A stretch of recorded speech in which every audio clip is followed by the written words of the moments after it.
And welcome to an episode of Ben's Junk that's for my own good. So, first and foremost, we had an especially active and very drawn out, it seems, severe weather season this spring. See Archive Annex for some 5 hours of severe weather TV coverage that I posted there.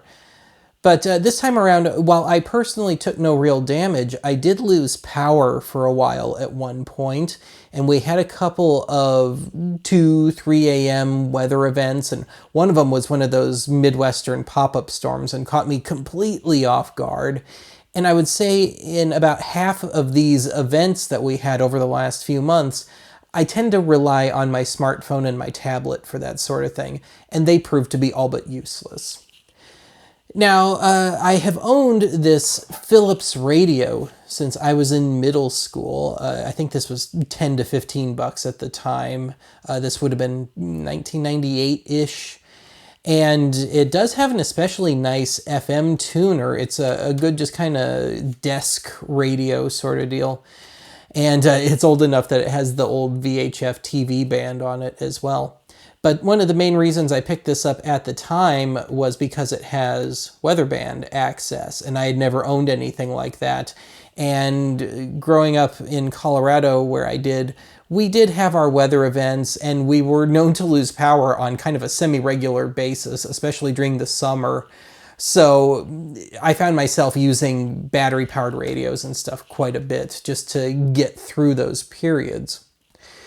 Now, the weather band on this thing is useless. I mean, it exists, but growing up back in Colorado, the weather radio station for our area was pretty far away. I don't remember exactly where it was. It was somewhere way up north, and this could not pick it up.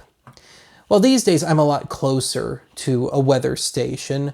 It's just outside of this minuscule little town called Rowena, and if you could go there just in a straight line, no roads, I'd say it's no more than 10 miles from here.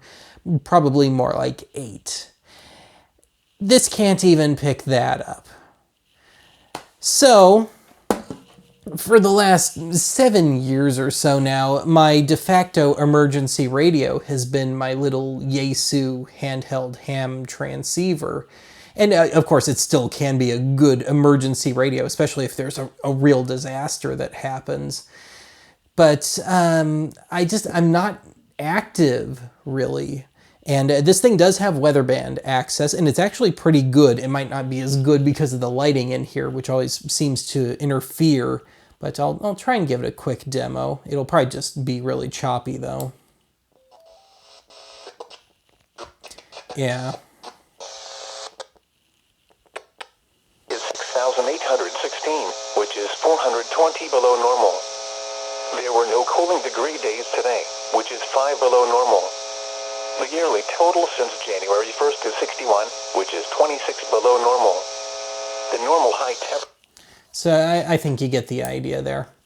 Now this thing does have a weather alert feature to it, but I just don't have this out a whole lot. This usually just kind of lives in its box, and I really only hooked up the battery, charged up the battery first because it's been so long, and then put it in here.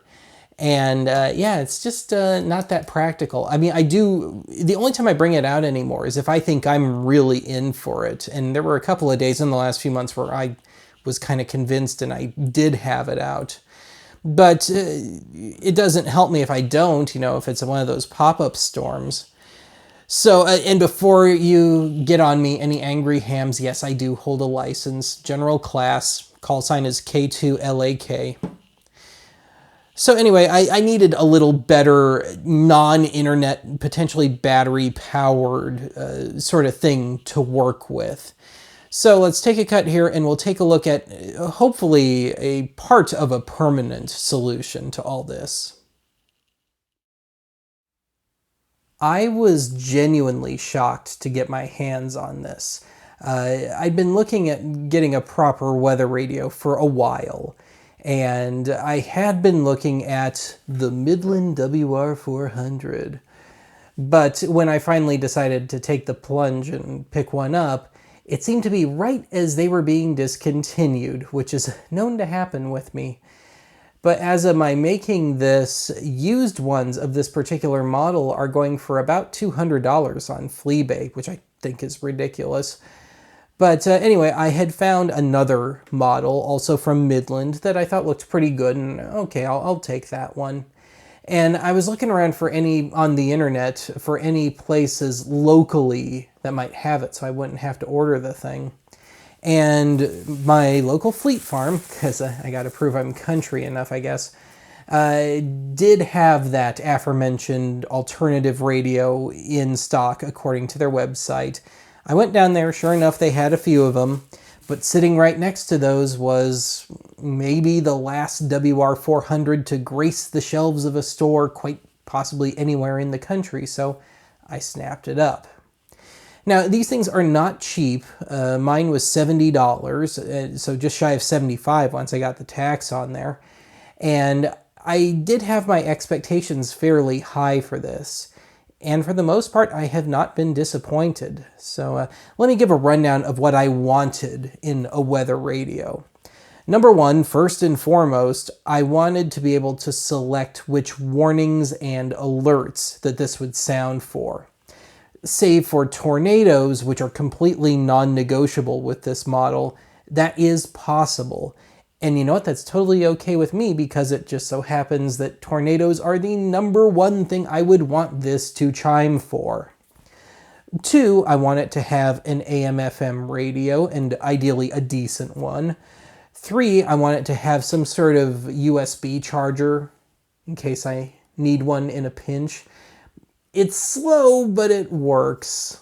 And it interferes with the radio if I try and have it on, if I have anything plugged in, which I guess is to be expected.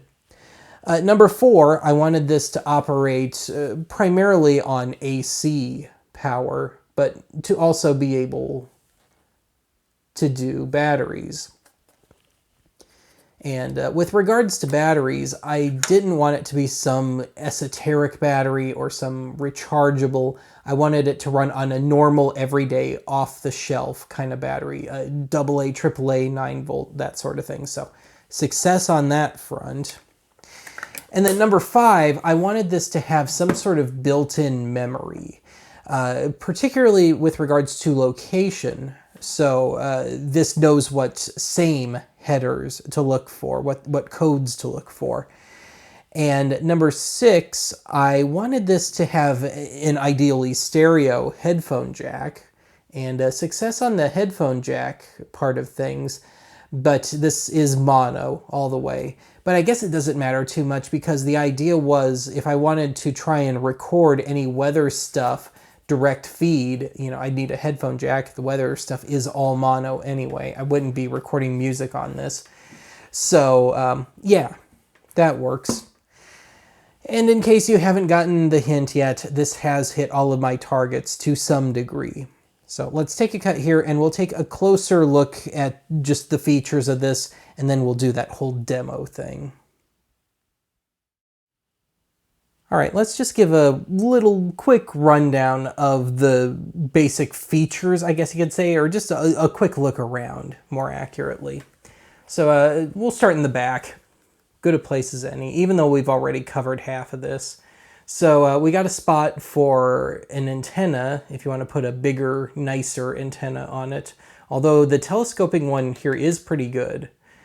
And we got a spot, this seemed enticing to me, external alert. And here I am thinking, oh, maybe I can do some sort of wireless thing, have this main thing in one room and have, I guess you could say, a satellite, so to speak, in the next. But no, it's meant for wired things, but it's meant for things like a strobe light, stuff for the hard of hearing, the deaf, that sort of deal. And we've already talked about the headphone jack, and that little rubber bit is not attached. So I can see that getting lost really, really easily. And getting it back in is not the easiest thing. And of course we got the power jack, the AC jack, mentioned the antenna already. Now this can double as just a regular everyday alarm clock. So we got that. Volume control, already looked at the USB port, if you want to call that charger. And as for all these buttons, I think it's going to be better served by a demo segment, and the lights are going to interfere, especially when I try and turn this on. So let me take a cut here and we'll take a look at all that. Okay, to minimize interference, I turned off all the studio lighting in here. The reflection you see in the shot is the main overhead light in here, otherwise it would be totally dark in here. And I've got just a basic lamp behind me, so those don't interfere at all. I've got the camera allowed to crank the gain all the way, but that reflection might kind of skew the results. I may have to play with this in post. But anyway, getting back to the radio here, if I have any real big gripes about this thing, it's that it's not intuitive at all as far as programming goes. I really fear that this is mostly going to be used by non-techies, and even with the manual, it's very poorly written. I have this awful feeling that they're just going to get frustrated with it and give up, or just take whatever it gives, or not really understand it. So that is kind of an issue. It took me 20 minutes to program this thing, but once I figured out the logic of it, it made more sense. In the name of consolidating buttons, there's a lot of sub-menus involved, which is a bit of a peeve of mine, but I understand why they did it. You don't want to have 1,000 buttons on this. So anyway, let's talk about specifically what I get for weather alerts. I live really close to a county line, and so I really liked the option of having this keep an ear out for multiple counties, not just one, or having it set to whatever is within broadcast range.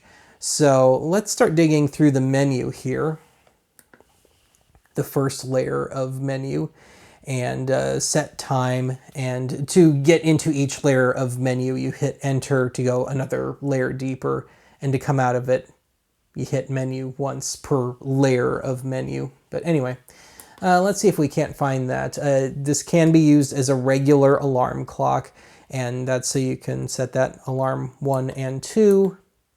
Alarm type, so you can wake up to the radio or the beeper, which would be really annoying. Set language, I believe it's English, Spanish, and French. Location, there we go.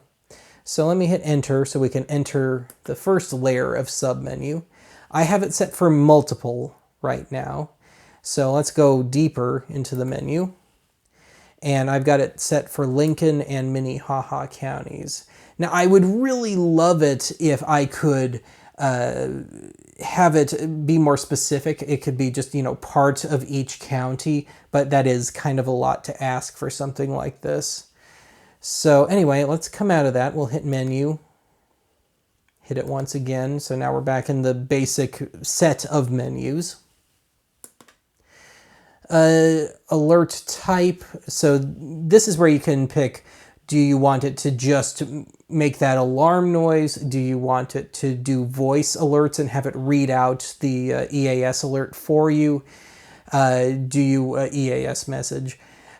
Or do you want to just read it? It can scroll the text of it. So I have it set for voice, and what you get with that is 8 seconds of alarm followed by a robo voice reading out the message. I would test the sound here, but I'm not going to. There's plenty of other examples of it on YouTube. I have mixed feelings about it. One, you can't adjust the level of it, which wouldn't bug me as much, but it falls into this weird zone in terms of volume. It's too loud for me to want to keep it in the bedroom, because it would blow me sky high if it went off in the middle of the night. But I fear that if I keep it on the other end of Archive HQ, I might not hear it at all. So it would be nice if there was some sort of setting. It really would be nice if I could adjust the volume, turn it down to half, and then I wouldn't mind this being in the bedroom so much. But I have it set right now to give me some more everyday tests as opposed to weather warnings and stuff, just so I can kind of move it around and figure out what I want to do with it. So yeah, I'll spare you the test part of it. And I waited too long to come out of the menu. That's what happens when I start jabbering. Set channel, you can punch in a county code specifically. Since I'm working in multiple counties, it was easier for me to just scroll through the list, and there is a list built in. Backlight, I have a thing or two to say about that. Button beeps, when you get this right out of the box, every time you hit any button, it gives you a really obnoxious beep. So one of the first things I did once I figured out how was I shut that sucker off. Set events, this is where you can pick what watches and warnings and tests that this will sound off for. I have it set for really only the biggies. Tornado, as I've already mentioned, you don't get a choice on, which is fine. I have it set for basically tornado, severe thunderstorm warning, and for blizzards, you know, the heaviest stuff that we get around here. I do have it set to allow tests right now, though, the required weekly test, monthly test, and that's so hopefully I'll hear it go off at some point as I'm working on something else, and I can kind of gauge, okay, can I hear this from another area? So yeah, just for the time being, I have that, and I have it set on for things like civil defense problems. We do have periodically like a water boil order, and that's been covered on Archive before. I forget which episode. I think it's one of the weather warnings episodes, or maybe it was special bulletins. But we do get boil warnings periodically around here, so I have it on for that. And once again, I jabbered too long. But I think I was just about through it. Yeah, I was.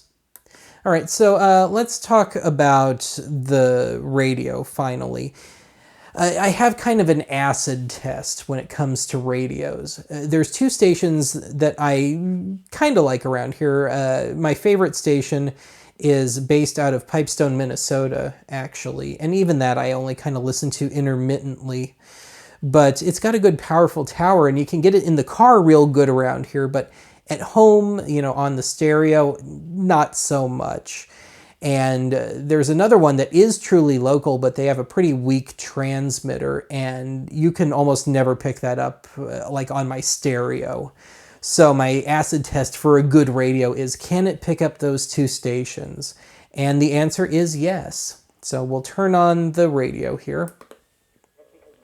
Let's put it in FM mode here and start at number 1. So there's 98.7, and I think Denver is following me around. Sugarloaf. So 105.1, that's the local news talk station, and it's kind of the go-to whenever there's anything going on, you know, weather-wise or whatever, but whatever happens to be on at this hour. Now, they drop their power on this at night, and I'll finish that thought in just a moment here. So that's not coming in too good right now. 3, oh boy. There's 93.3. And God forbid I play anything good. Simple Minds there. 4 is just the regular classic rock station here. And they've got a real powerful tower, and you can pick it up on any cheap-ass radio in town. Classic rock to come up with a name for a feature that spotlights 9 songs with a common theme. And here it is. So let's kick over to AM here. 1320 is the proper version of 105.1. That's the news talk station. And you can get the AM version good and loud and clear 24/7. I just prefer the sound of FM over AM. Criticize the panel as partisan. And it's 9 o'clock, so news on the hour. Around the Capitol. 1520 is a simulcast of 93.3. And it's about as powerful a transmitter as the FM version. So you can get it in your car, in and around town, just barely. And once you get appreciably out of town, more than a few miles, it just vanishes. So to pick it up at home is actually pretty nice.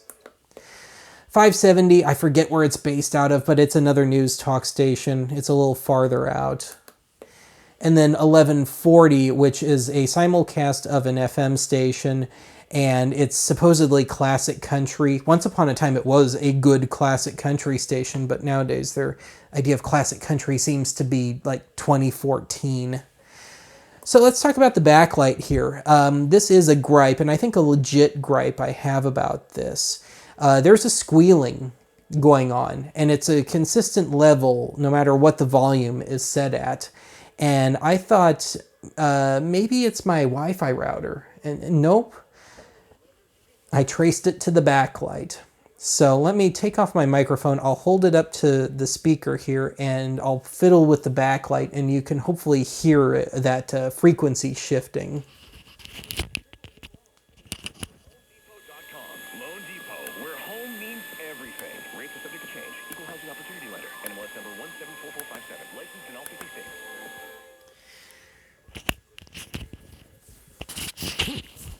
So I think there's some kind of filtering issue going on there, and that does annoy me a bit. But I guess if you crank the radio loud enough, it kind of cancels itself out. Otherwise, let me turn the radio back off here. To turn off the radio, you have to hold the button down. Now, I do have the NOAA weather stuff enabled right now, but you can completely disable that and do it pretty easily. So say it's a quiet time of year weather-wise. You just hit the weather/snooze button. So if you're using it as an alarm, it goes away. Now, if you want to just check in on the weather station, no way, Jose. So let me hold it down, turn my settings back on, and just so the light doesn't reflect too bad off of it. So let me turn on the weather station here. Just like that. And it's nice and clear. This is NOAA Weather Radio Station WXN28, broadcasting from a transmitter near Rowena, South Dakota. Our program originates from the National Weather Service in Sioux Falls and serves the surrounding tri-state area. This hazardous weather outlook is proportions of northwest Iowa, west central Iowa, southwest Minnesota, northeast Nebraska, central South Dakota, east central South Dakota, south central South Dakota, and southeast South Dakota. For today and tonight, isolated thunderstorms are... So it was just dumb luck we caught it at a station ID there. So otherwise, let me turn that off. I think that's really about it. That's all the important stuff, certainly. I could demo the alarm, but I don't think I need to. I've already discussed that. There's other examples of it out there, and I'm just being redundant now. So I think it's a good time for me to just call it a night here. That time is accurate. So I will talk to you again soon.